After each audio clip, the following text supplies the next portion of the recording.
Yacine, les chercheurs comme vous nous délivrent pas toujours autant, mais là vous nous avez délivré une somme d'informations enrichissantes et éclairantes. Vous, en tant que chercheur et citoyen, est-ce qu'il y a une information issue de vos travaux qui vous a surpris, je dirais laquelle vous retenez principalement? Alors, sur ces travaux spécifiquement, je pense que ce qui m'a le plus interpellé quand on a commencé à mettre en place les méthodes et obtenir les premiers résultats, c'est vraiment la diversité, la manière dont il y avait une variabilité dans le mix énergétique des différentes communes qu'on a étudiées. C'est-à-dire que quand on s'intéresse plutôt au monde urbain, on a une certaine forme d'uniformité dans le monde urbain en termes de mix énergétique. Par contre, quand on passe dans le monde rural, ce qui a été vraiment surprenant, c'est de voir cette diversité du mix énergétique par commune, qui n'était pas forcément quelque chose auquel on s'attendait. On s'attendait plus forcément à avoir des typologies de communes qui se répétaient. Mais là, on voit qu'en fait, vraiment, le contexte local est le déterminant numéro un en fait, du mix énergétique de ces communes. Vous êtes redescendu jusqu'à l'échelle communale, entre deux communes voisines, trois communes, qu'on a l'habitude de mêler dans le même bassin de vie, auquel on trouve peut-être des similitudes trop rapides. Est-ce que vous voyez des différences, des divergences? Est-ce que vous voyez un historique ou d'autres phénomènes?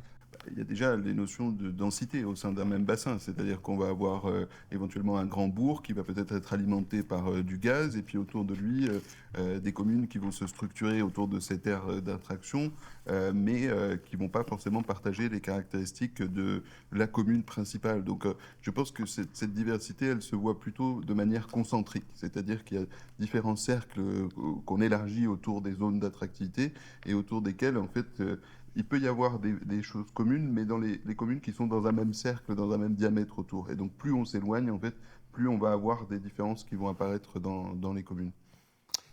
Comment distinguez-vous et comment faites-vous apparaître la réalité des ressources naturelles, le bois, l'eau, la proximité d'un barrage?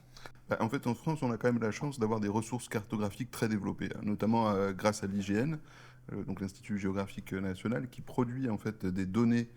Donc c'est pas juste des cartes qu'on peut visualiser, c'est des données numériques de cartes sur lesquelles on a les utilisations, les usages des sols, par exemple. C'est des choses qu'on connaît très bien à l'échelle de la parcelle sur l'ensemble de la France. Donc ça donne déjà des informations sur les ressources et sur la manière dont les sols sont utilisés.